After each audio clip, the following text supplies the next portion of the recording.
योगी जी, हम गंगा के तट पर खड़े हैं। लाखों लोग डुबकी लगा रहे हैं।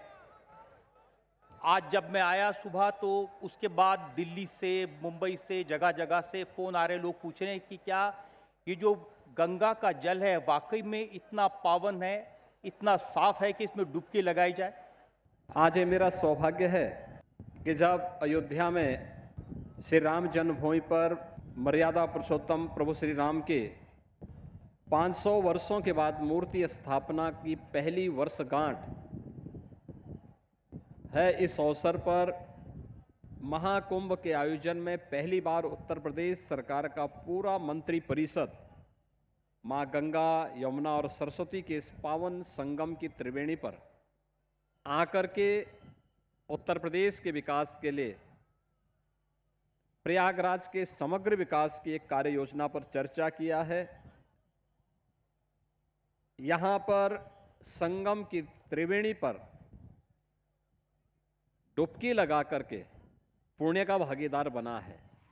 तो अगर उत्तर प्रदेश सरकार का पूरा मंत्री परिषद त्रिवेणी में आकर के डुबकी लगा रहा है, तो मैं दावे के साथ कह सकता हूं कि इसकी अनुभूति तभी होगी जब कोई डुबकी लगाने का सौभाग्य प्राप्त करेगा।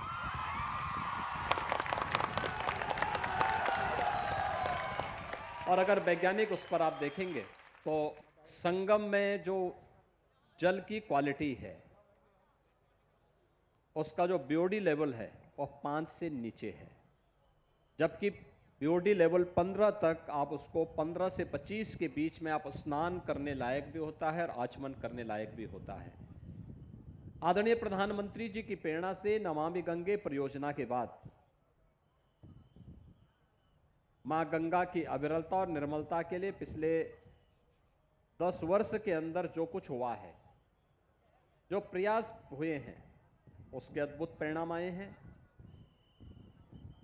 अलग विषय है राजनीतिक कमेंट करना, राजनीतिक रूप से किसी पे टिप्पणी कर देना, अपनी उनकी राजनीतिक बाध्यता हो सकती है कुछ लोगों की, लेकिन जो एक करोड़ों लोग पिछले एक सप्ताह से यहां पर आकर के पावन संगम में डुबकी लगा रहे हैं, यह एक विश्वास के साथ आए हैं। और वह विश्वास जो उनका मोदी जी के प्रति है, सनातन धर्म के प्रति है, मां गंगा के प्रति है, मां यमुना के प्रति है और मां सरस्वती के प्रति है, उस विश्वास का प्रतीक एक सारा कार्यक्रम है। और उसी विश्वास को बनाए रखना, उनका सम्मान करना, ये हमारा दायित्व है। और उसी दायित्व का निर्वहन करने के लिए डबल इंजन की सरकारें पूरी प्रतिबद्धता और ईमानदारी के साथ कार्य कर रही है। और यहां पर जल स्नान करने लायक भी है और आचमन करने लायक भी है। मैं स्वयं आचमन भी किया हूं और स्नान भी किया हूं।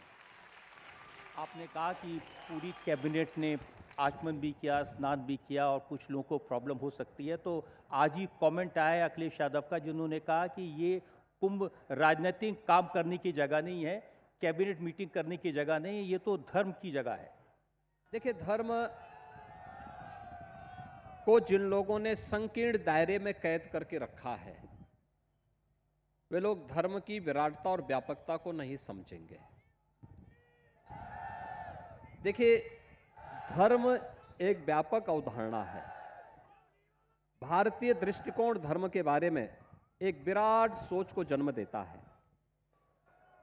ये वेस्टर्न सोच नहीं है कि हम उसको उपासना विधि मात्र माने। धर्म हमारे यहां सदाचार, नैतिक मूल्य और कर्तव्यों का वह प्रवाह है जिस पर व्यक्ति और समाज का जीवन टिका हुआ है।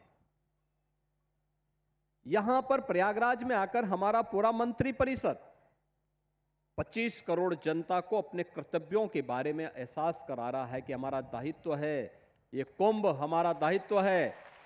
आदरणीय प्रधानमंत्री जी की प्रेरणा से आस्था और आधुनिकता का जो अद्भुत संगम महाकुंभ बनने जा रहा है, इस अद्भुत संगम को उस प्रकार की व्यवस्था देना, उसके लिए हम अपने कर्तव्यों से बंधे हुए हैं और वह जो भी हम अपने कर्तव्यों की पूर्ति कर रहे हैं वह संगम के तट पर आकर के जो अन्य लोग महसूस कर रहे हैं उसका एहसास भी करेंगे और इस चीज को भी इस एहसास कराएंगे कि हाँ, हम लोगों ने जो किया है, देखो हम भी डुबकी लगा रहे हैं, आप भी आइए, आस्था की डुबकी लगा करके जाइए और फिर अपने कर्तव्य मार्ग पर आगे बढ़ते जाइए। और उसी कर्तव्य का निर्वहन करने के लिए हमारा पूरा मंत्री परिषद आज यहाँ पर आया है। हमने प्रयागराज के बारे में, हमने प्रदेश के बारे में, प्रदेश के युवाओं के बारे में, प्रदेश के किसानों के बारे में, प्रदेश की माताओं और बहनों के बारे में ढेर सारे प्रस्तावों पर चर्चा भी किया है। प्रयागराज और उत्तर प्रदेश के समग्र विकास की व्यापक कार्य योजना पर चर्चा भी की है और मुझे लगता है बहुत कुछ तो इस महाकुंभ में देखने को मिल रहा है। शेष आने वाले जो कुंभ होंगे उसमें आने वाले श्रद्धालुओं के लिए भी सुविधा का आधारशिला आज हम लोगों ने रख दी है।